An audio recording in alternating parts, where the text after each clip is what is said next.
Under a pale, wintry dawn that broke over the vast northern forests of Canada, a wealthy hunting party arrived in a land where the snow lay thick and pristine, a silent witness to nature's austere majesty and its hidden terrors.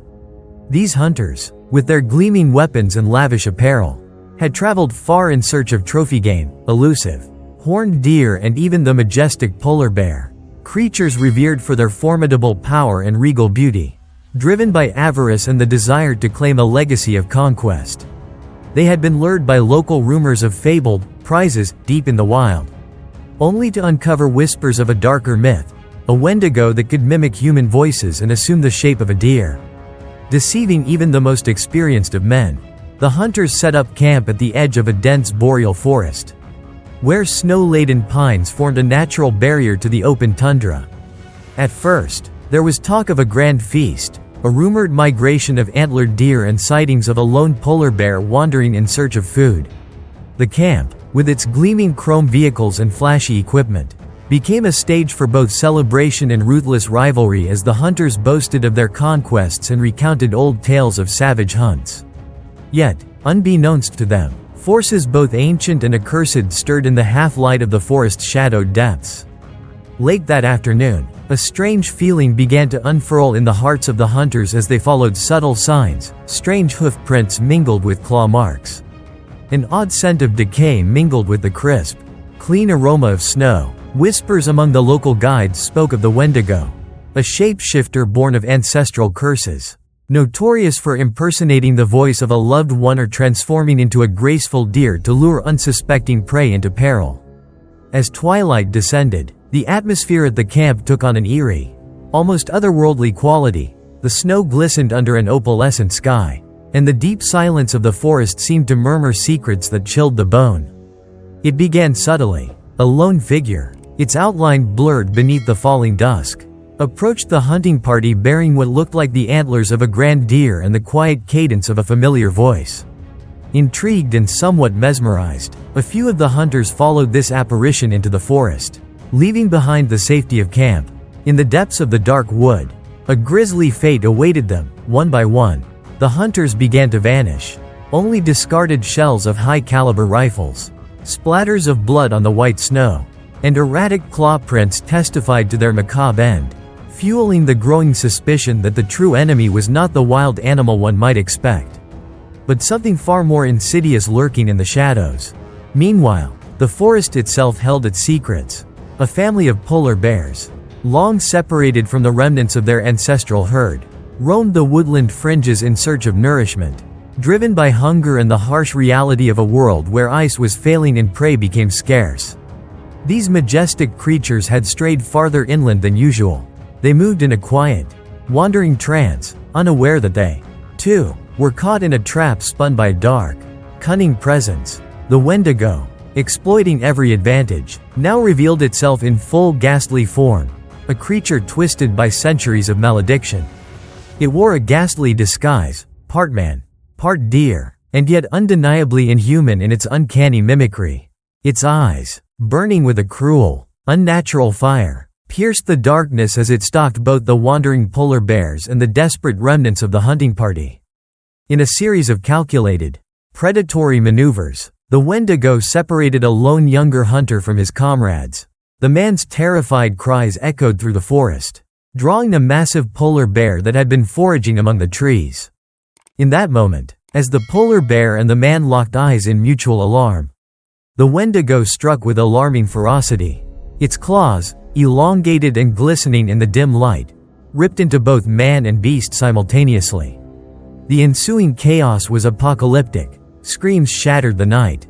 Mighty roars echoed from the wild, and the forest erupted into a frenzied battleground where survival hung by the slimmest thread. In the midst of the strife, as hunters' bodies lay strewn across the snow and the night resounded with the sounds of violence, a desperate clarity emerged among the survivors.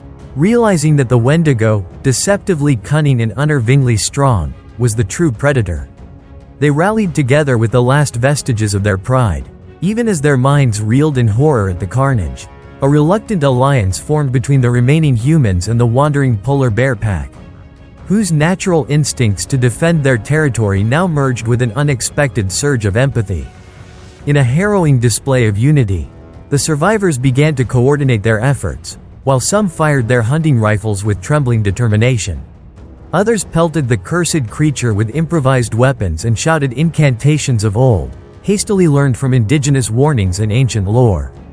The polar bears, fierce and noble despite their hunger and apparent confusion, joined the fray, with mighty roars and lunges born of the primal power of a world not yet fully tamed by modern vice. They assaulted the Wendigo from multiple sides. Their enormous paws and relentless strength clashed with the creature's spectral, sinuous movements, creating a cataclysmic tableau of nature's raw might against supernatural malevolence. The Wendigo fought back with a deranged ferocity, its limbs striking with unsettling speed and its eerie cries mingling with the anguished shouts of its adversaries. In the swirling combat, the boundaries between man, beast, and myth became hopelessly blurred, as if the forest itself were an arena for the final reckoning of humanity's transgressions. In one monumental moment of desperate clarity, a seasoned hunter, a man whose eyes had seen both the splendor and the cruelty of the wild, raised his rifle, his hands trembling as he stared not at a rogue polar bear, but at the monstrous Wendigo. His voice, cracking with suppressed anguish, rallied the survivors. "This is the enemy, not the bear, but the damn curse that wears its skin." The words, though shouted over the din of chaos, carried a gravity that sparked a renewed determination. The united force of man and bear surged forward. In a series of brutal, intertwined assaults, the Wendigo was forced back. Its grotesque disguise faltered under the relentless barrage, and its unholy momentum slowed. The creature's eyes, once aflame with ruthless hunger, flickered ominously as if in a dying battle cry. At length, amidst a whirlwind of blood, broken antlers, and shattered dreams, the Wendigo was driven to retreat into the dark, impenetrable depths of the forest, its spectral form dissolving into the night as quickly as it had emerged. The remaining hunters, trembling and blood-stained but alive, fell to their knees in reluctant gratitude. The wounded polar bears, too, limped away into the thick cover of the trees, an ambiguous sign that the wild, though momentarily united, remained unpredictable in its judgment. In the aftermath of the carnage, as dawn crept slowly over the horizon with gentle hues of pale gold and icy blue, a heavy silence settled upon the charred ruins of the hunting camp. Survivors gathered amid the scattered remnants of their shattered pride. With tear-streaked faces and hearts burdened by their own complicity, they silently vowed to abandon the savage joy of trophy hunting, a practice that had stirred ancient forces and led to unspeakable horror. They had learned that in this unforgiving wilderness, the true enemy was not the majestic polar bear, but the greedy, ruthless spirit of the Wendigo that thrived on human excess. In that quiet, remorseful morning, amid the hushed sobs of those who had barely survived the night, the survivors pledged never to disturb the sanctity of the wild again. The polar bear pack, reunited by instinct and necessity, slowly resumed its natural course. Yet the bruised and weary animals bore an unmistakable mark of the night's brutal strife, a silent reminder that in the delicate balance of nature, even those we revere as guardians can be forced into roles of unwilling sacrifice. As they disappeared into the vast, snowy expanse, their parting roars seemed to echo a solemn elegy for the souls lost and the lessons learned. Thus, beneath a sky now tinged with the soft, healing light of a new day, the tragic saga of Polar Bear and Wendigo, trophy hunt of the cursed wild, drew to an ambiguous close. The legacy left behind was twofold: a dire warning that human greed and cruelty can awaken unspeakable curses, and a faint, enduring hope that even in the aftermath of horror, nature's spirit, though scarred, is capable of renewal.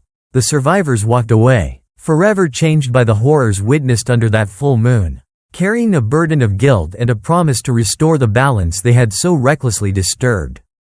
Beneath a pale, wintry sky that stretched over the snow-dusted expanse of northern Canada, the wealthy hunters, intoxicated by their lavish expectations and the promise of unmatched trophies, began their foray into the heart of the wild. Their transport vehicles, polished to an almost blinding gleam, rumbled over creaking tracks and through meandering paths flanked by towering stands of frost-laden firs. Brimming with arrogance and the thrill of the chase, these men boasted about their past conquests, of deer with magnificently curved antlers and even whispered rumors of polar bears. Specimens so rare they were thought of as nature's living legends. Yet amid their confident chatter and the calculated precision of their expedition, an insidious presence had awakened. Deep within the tangled shadows of the forest, the Wendigo, an ancient, cursed entity born from the primordial fears of indigenous lore, had begun to stir. Known to have the uncanny ability to mimic human voices and, even more unnervingly, to assume the guise of majestic game such as a deer, the Wendigo honed its deceptive art. Under the veil of dusk, it donned a disguise both ghastly and beguiling, a form draped with the appearance of a noble stag. Its antlers grotesquely imposing, and its features masked with a semblance of humanity. This eerie transformation was meant to seduce the unwary, to lure the hunters deeper into the forest's treacherous belly, where the boundary between reality and myth was ever so thin. Fascinated by its otherworldly elegance, a few among the hunting party, driven by both a desire to secure an exotic prize and a warped sense of challenge, decided to pursue this mysterious apparition. Their footsteps, light and eager upon the crisp snow, led them away from the safety of the encampment toward the dark embrace of towering conifers and whispering winds. Unbeknownst to them, the path had been meticulously set by the Wendigo, which reveled in its subterfuge. The creature's soft, alluring voice, imitating a long-lost friend or a familiar guide, had echoed in the forest, bending the perceptions of these hunters until they were ensnared by its deception.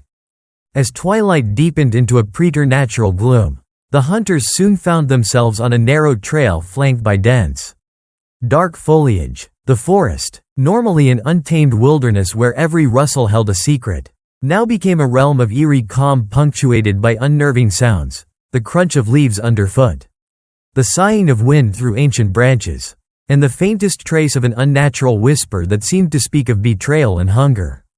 One by one, the hunters' voices, initially confident and mocking, began to vanish into the silence, as if swallowed by the very shadows they sought to conquer. In moments that were as sudden as they were devastating, a hunter would disappear without a trace, leaving behind only a shattered rifle, a pool of dark blood smeared on the pristine snow, and a set of erratic claw marks imprinted like sinister runes across the forest floor. Simultaneously, far on the fringes of this unfolding chaos, an unexpected stirring took place in the coastal forest. A wandering polar bear, drawn inland by the scarcity of its natural prey in a land where ice was melting and hunger had become omnipresent, had inadvertently entered the very region manipulated by the Wendigo. For reasons unknown but perhaps rooted in its own primal instincts for survival and the degradation of its natural habitat, the bear found itself separated from its kin and now roamed the forest in search of sustenance. Its majestic form, once the symbol of the relentless, majestic power of the Arctic, appeared gaunt, its eyes reflecting the forlorn desperation of a creature adrift in a world unmoored from its ancient equilibrium. Amid the frantic disappearances and the mounting terror, murmurs began to ripple through the hunting party. The once united group now teetered on the edge of paranoia. Frantic whispers suggested that the recent abductions might not be the work of any wild animal but, rather, the craft of a cunning predator lurking within the forest, a creature capable of transformation. One that could masquerade as a deer to lead its prey astray. Panic set in as the hunters, their arrogance replaced by dread, reeled from the realization that a horrifying presence was stalking them. Shadows moved where there should have been none, and every snapped twig and distant rustle filled their hearts with unease. Within the imposed isolation of the darkened woodland, the Wendigo continued its silent, malevolent work. It slithered stealthily, merging with the tangled underbrush, its form occasionally catching the faint glow of the remaining twilight in a display that was at once grotesque and mesmerizing. Its eyes, aglow with a malicious, otherworldly fire, scanned the area for any signs of vulnerability in the scattered remnants of the hunting party. At times, it paused, as if savoring the palpable tension or the bittersweet scent of fear carried on the chill breeze. While its long, sinewy limbs moved with uncanny precision, both as an assassin and as a ghastly predator that fed on the souls of the living. In the midst of these surreal events, the natural world, ever unpredictable and unforgiving, continued its eternal rhythm. The polar bear that had ventured deep into the forest, unaware of the unfolding supernatural lure, roamed silently along a narrow, meandering path lined with frost-covered trees. Its keen senses, strained by hunger and the desolation of a changing environment, picked up the strange, foreboding disturbances too, a peculiar blend of human-like voices and the soft, rhythmic crunch of unnatural footsteps. The bear's eyes, normally calm pools of Arctic resolve, reflected confusion and caution. It moved slowly, instinctively aware that something amiss lay hidden in the shadows of the forest, even as the dense darkness roiled with a sense of impending calamity. The tension reached its apex when, in a sudden, horrifying twist, a seasoned hunter who had strayed too far to pursue the Wendigo's deceptive call found himself face to face with a towering polar bear.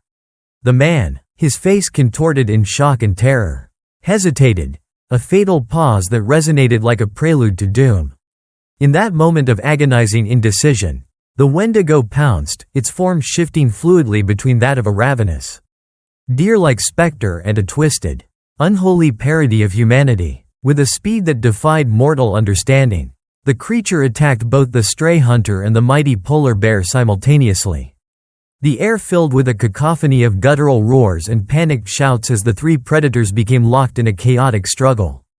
The terrified hunter, caught between the brute force of the bear and the insidious cunning of the Wendigo, attempted to flee, his desperate cries mingling with the savage sounds of clashing entities. In the ensuing melee, the realization dawned on the remaining members of the hunting party.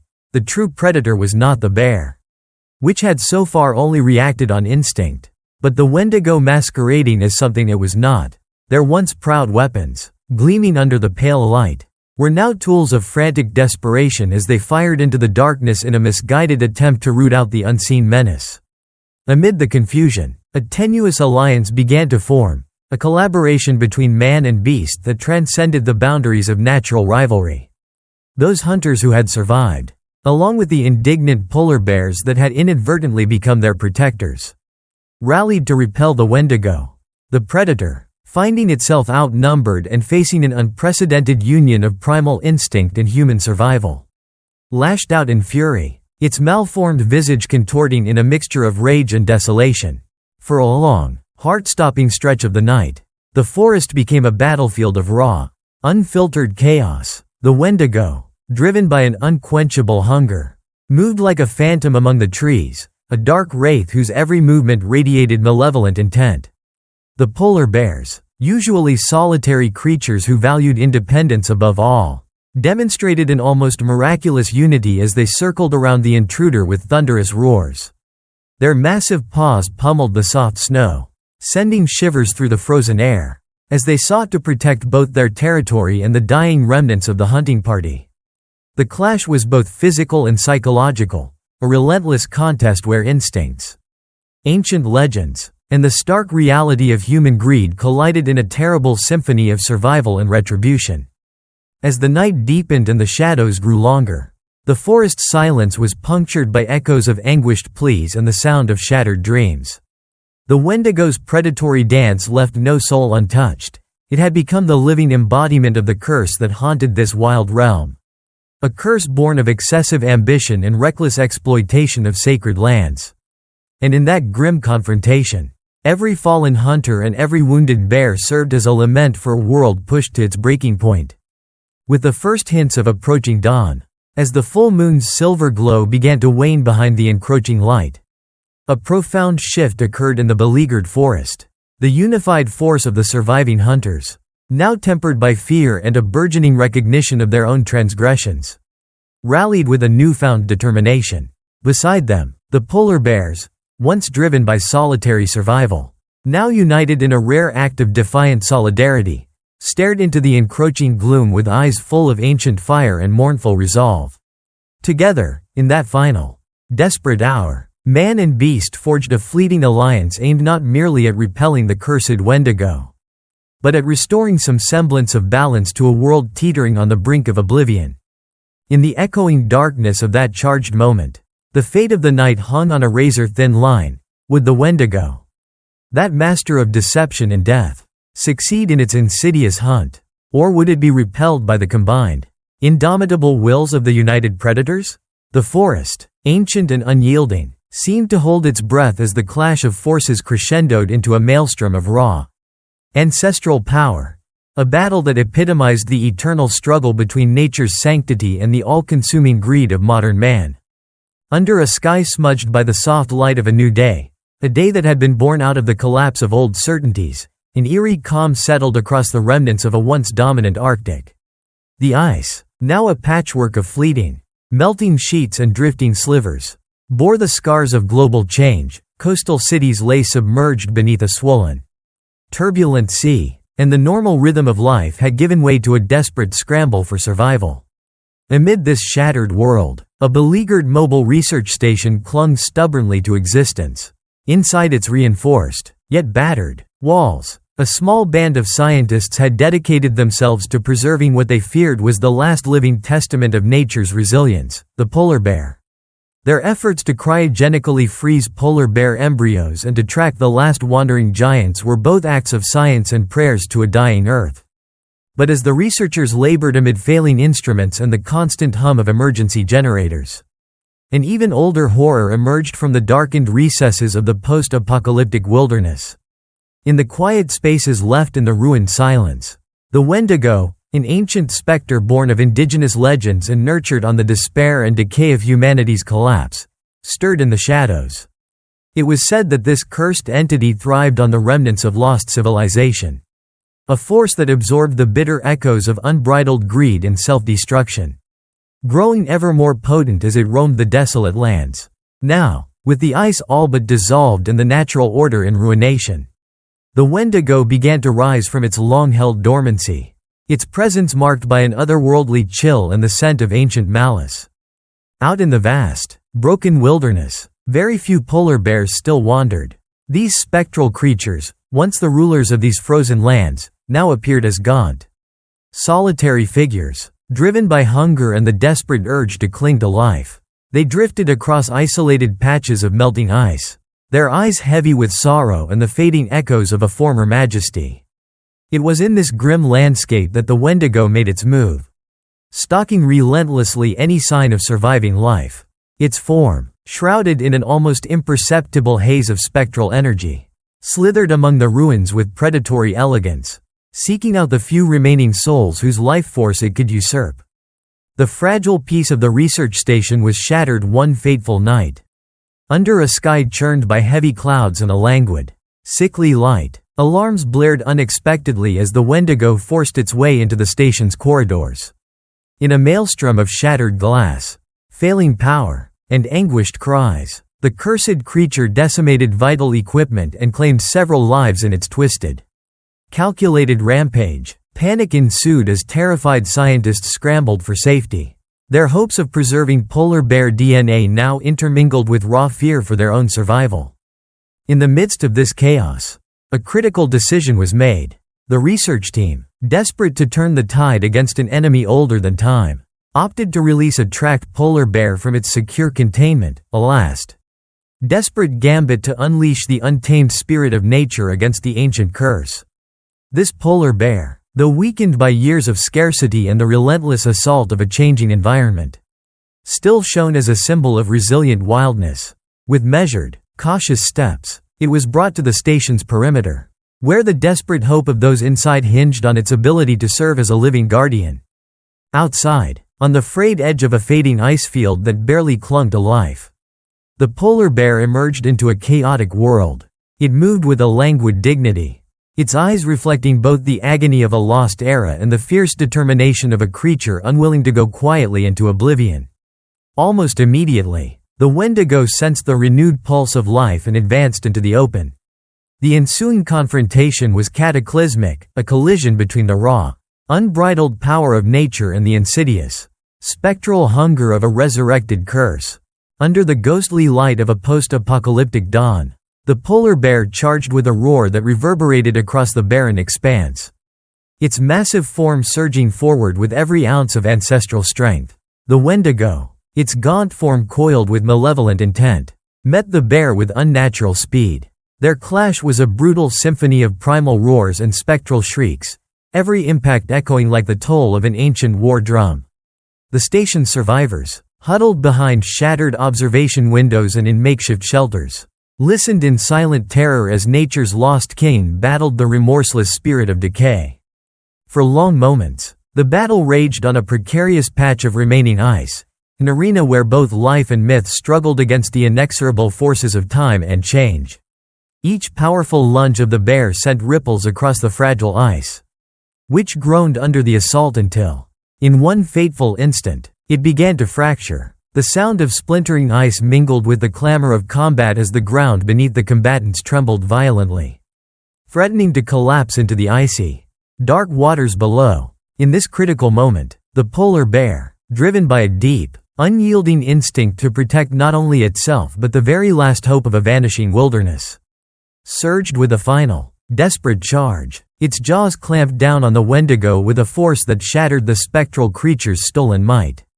The Wendigo roared, a bone-chilling sound born of both despair and defiant agony, but as the monstrous form staggered under the polar bear's relentless assault, the weakening ice could no longer support the titanic struggle. With a deafening crash, the fragile expanse of ice fractured completely, and both adversaries were swept away by the violent plunge into the dark, unforgiving sea. In the chaotic aftermath, as turbulent waters swallowed what remnants they could and the station's alarms fell silent into a mournful hush, those who survived emerged onto the battered, reforming ice. Indigenous elders and tormented scientists gathered together, their eyes haunted with grief yet kindled by a fragile spark of hope. Among them, voices rose in solemn ceremony, reiterating ancient warnings that as long as human greed and neglect persisted, the cursed legacies of the past, the spectral Wendigo and its insatiable hunger, would never be truly vanquished, merely held at bay by the fleeting unity of nature's survivors. As the new day broke, draping the ravaged world in pale, uncertain light, the survivors faced an ambiguous future. The polar bear, that singular beacon of wild resilience, had fought valiantly, its spirit etched into every broken shard of ice and every echoing roar. Yet, in the depths of the dark waters, the fate of the Wendigo remained an ominous enigma. Had it been swallowed by the relentless abyss, or was it merely waiting in dormant, malignant silence, ready to rise when the scars of human sin reopened? Thus, with the horizon awash in the soft promise of renewal and an ever-present reminder of nature's fragile equilibrium, the saga of Polar Bear and Wendigo, Ki Yuk Nu Dong Trong Tuong Lai Hao Tan the, drew to an ambiguous, haunting close. The legacy of that apocalyptic struggle, where the earnest efforts of humans to preserve nature collided with a spectral curse born of unbridled ambition, remains an enduring parable. As long as the human heart harbors greed and exploitation, the ancient evils of the past may never rest. But there is hope in the indomitable will of the wild, a hope that, even if battered and uncertain, may one day rekindle the balance of life.